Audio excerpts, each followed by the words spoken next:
Have you ever found yourself at a grocery store checkout, unsure of what to say or do in English? Well, today on the English Journey podcast, we're diving into the everyday language you'll need when you're paying for groceries in English-speaking countries. This lesson was inspired by a listener who asked for help with supermarket expressions, especially the ones used right at the cashier. So imagine you're next in line, your card is full, and now it's time to pay. What phrases will you hear? What should you say?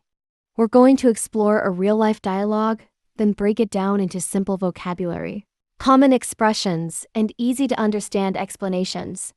Whether you're traveling, living abroad, or just want to sound more fluent, this lesson will help you speak confidently when you're buying groceries.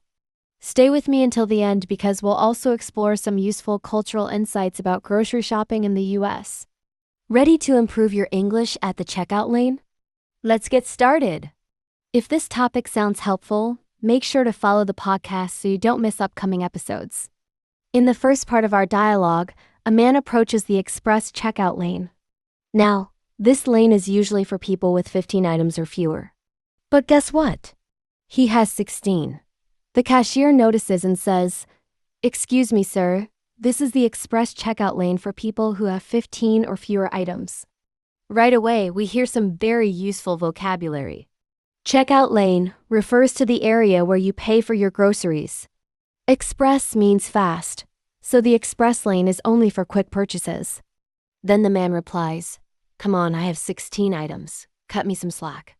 That expression, "cut me some slack," is an informal way of asking someone to be more flexible or forgiving.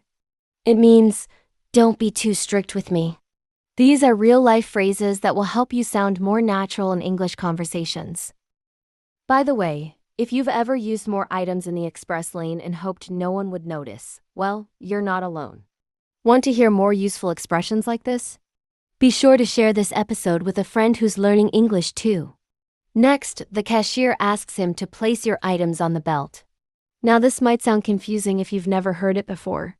In English, the belt at a supermarket refers to the moving rubber conveyor belt where you put your groceries. It's not a belt you wear. It moves the items closer to the cashier.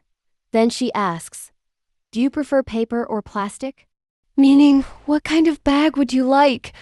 This is a typical question you'll hear in US supermarkets. Paper and plastic refer to bad materials. And knowing how to answer quickly shows you're familiar with everyday English. The man also says he has a couple of coupons. A coupon is a small piece of paper or digital code that gives you a discount on a specific item. But in this case, his coupons were expired. They were no longer valid. The cashier says, "These coupons expired yesterday." To expire means the date has passed and it can no longer be used.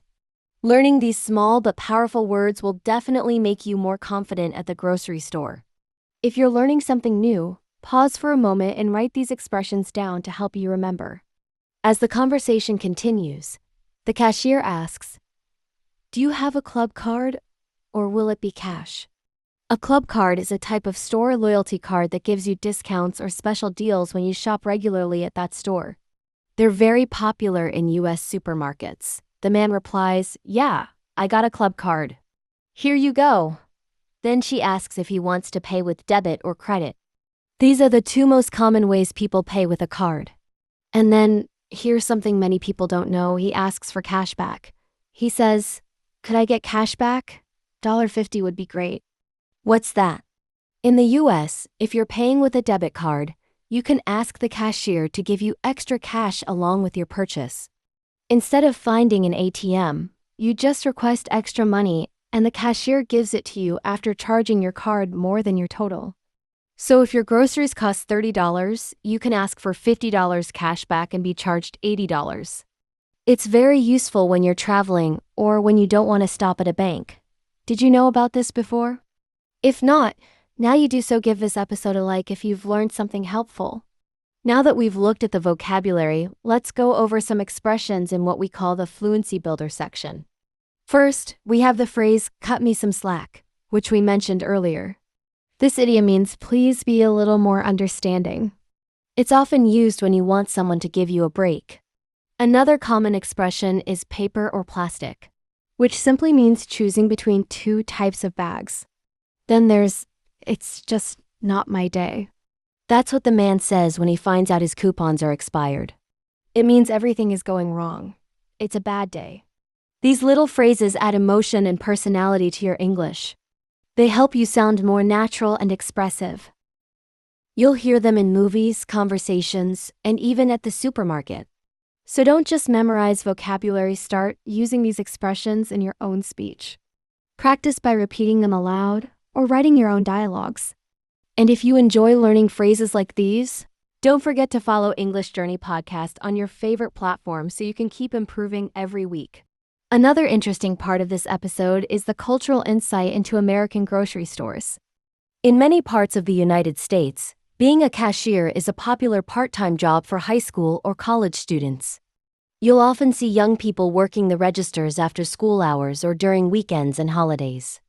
In smaller towns especially, it's common for teenage girls to work as cashiers, while boys often work in the back, stocking shelves or unloading boxes. Understanding this cultural context adds a deeper layer to your English learning. It helps you not only speak the language, but also understand the world behind it. When you know how a culture functions, conversations make more sense, and you feel more connected. Have you ever worked at a supermarket or thought about what it's like? Let us know by leaving a comment or review after the episode. We'd love to hear from you. And finally, let's talk about the world of coupons in American culture. While it may seem old-fashioned, using coupons is still a big deal in many U.S. households. Every Sunday, newspapers are filled with coupons offering small discounts like 25 cents off a pack of cookies or $1 off laundry detergent. People collect these coupons, plan their shopping trips around them, and even choose what to buy based on what's on sale. It might not sound like much, but saving a few cents on many products adds up. For English learners, this is not just about vocabulary. It's a real-life context where phrases like expired, cashback, or discount come into play. You can even watch videos or shows about extreme couponers in the US, people who save hundreds of dollars by using coupons strategically. Learning English through real-life situations like this is one of the best ways to retain new vocabulary and enjoy the process. If you found today's episode useful or interesting, make sure to rate the show and share it with a friend who's also learning English.